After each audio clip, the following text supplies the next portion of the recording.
If you ever hear a deer scream at midnight and think it's just an animal, leave. I didn't, and I still hear it when I close my eyes. My name is... No, names don't matter here. Call me who you like. I am the one who stayed when everyone else left.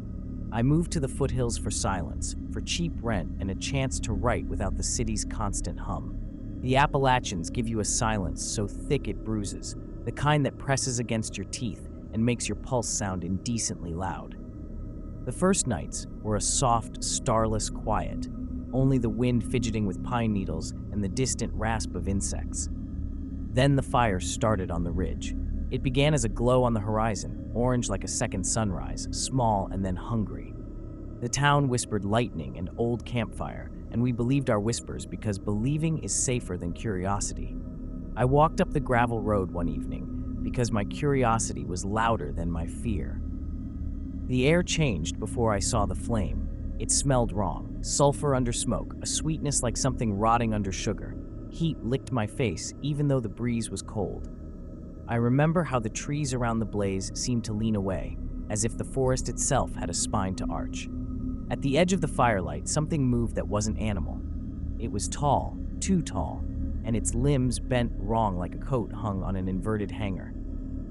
At first, I thought it was an old hunting trophy draped over a post, an antlered skull someone left as a joke. Then it blinked, not eyes, but a hollow where eyes should be, and it turned its head so slowly, I heard the creak of its spine like wind through a crossbeam. There was a smell then, a dry, herbal bitterness and the copper tang of blood, though there was no wound on me. The ground beneath my boots hummed with a low vibration. My molars wanted to chatter and my throat wanted to close. I called out and my voice became absurdly small. The thing took one step and the world rearranged itself around that step. Shadows lengthened and my own breath sounded like someone else's. I remember thinking absurdly about the poster in my childhood library, a stag head mounted on a velvet wall. This was nothing like that framed picture. This was a movement that belonged to a forest older than men, to rituals I could feel but not name. When I ran, something laughed in the pines. It was not a sound I'd heard before, closer to a scraping and a syllable trying to form. I ran until my lungs burned and the town lights swallowed me back into smaller, safer noises. But that night, the woods kept speaking in a language of twig snap and low, patient breathing. I slept badly, waking each time the house settled, as if it too had been listening. After that night, I told myself it was a trick of light and exhaustion. People do that, stack little lies until the world looks polite again. But the next morning, my mailbox held a scrap of bark with 2 antler-shaped scratches carved into it, neat as a signature. No one in town would touch it. The hardware store owner shut his eyes when I showed him and said, "You're imagining things." His hands trembled when he handed me a pack of matches. He wanted the problem to be someone else's. Sleep became a thin thing I could pierce with my finger. When I did sleep, the dreams were not dreams so much as rehearsals. I would wake with my throat full of ash, or with the bitter, sweet, rattling taste of something dead on my tongue. Sometimes I woke wet with cold sweat, convinced I had run through snow. There was never snow. My phone filled with images I didn't take. Grainy shots of a silhouette between trees, a backlit antlered head where light bloomed like a wound. When I played them back, the image would stutter and resolve into ordinary trunks and fog. The audio was nothing but wind. But late at night, when everyone else in the house slept, I would open the videos and the hair on my arms would rise as if from guilt. Neighbors stopped meeting my eyes.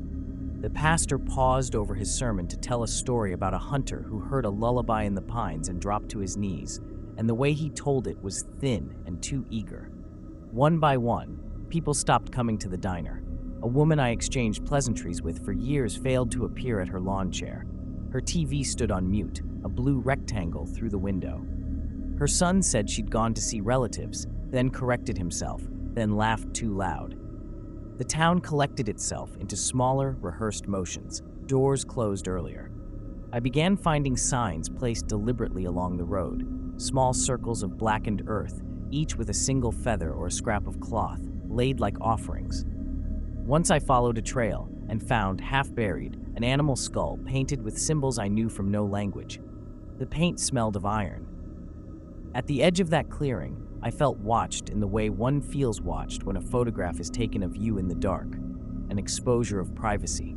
My hands went numb, and my mouth filled with the memory of the thing's breath, which was like cold breathing through bone. Memory itself started to bleed. I would wake in my truck with crusted dirt on my shoes and a road I didn't recognize leading nowhere. There were gaps, 2 hours here, 30 minutes there, where my head emptied like a cup. Those gaps grew like bruises. Once, in a gap I could not place, someone had written my name on a tree in a shaky hand, spelling it wrong.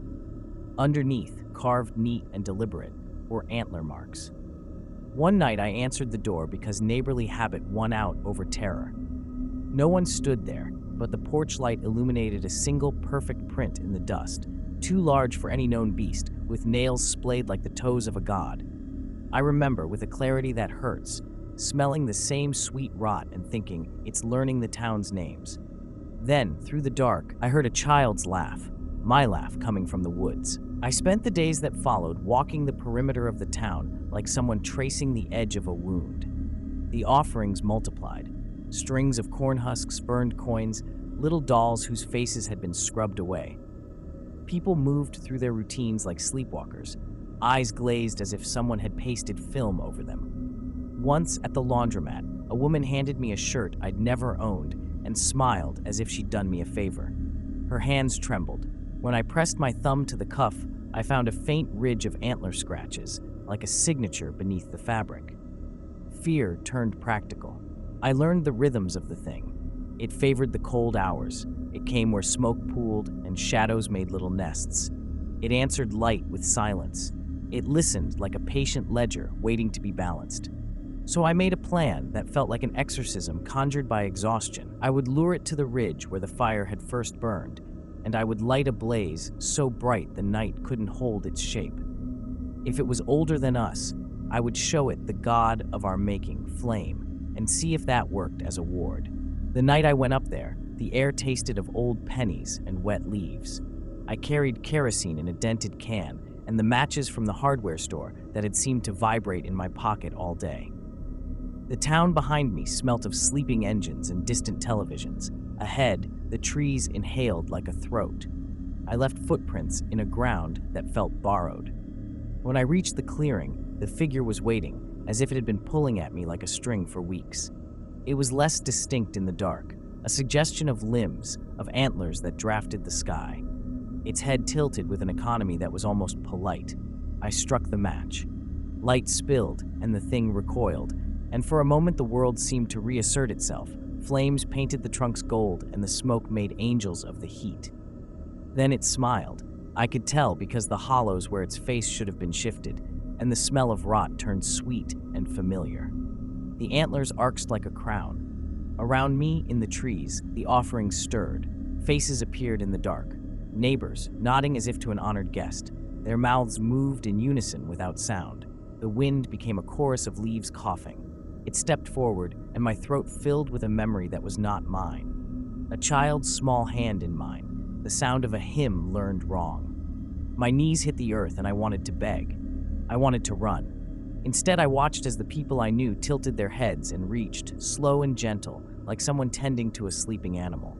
One of them, a man who once fixed my roof, pressed something into my hand. It was a shard of bone, warm. They did not take me that night. They braided me instead.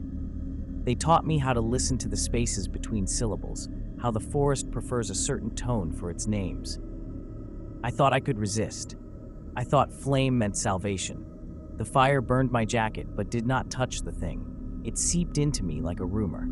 When I finally pulled myself from the clearing, there was a mark on my palm. 2 fine scratches, antlered and deliberate. I washed and scrubbed until my skin bled, and the mark only showed darker, like a seeded bruise.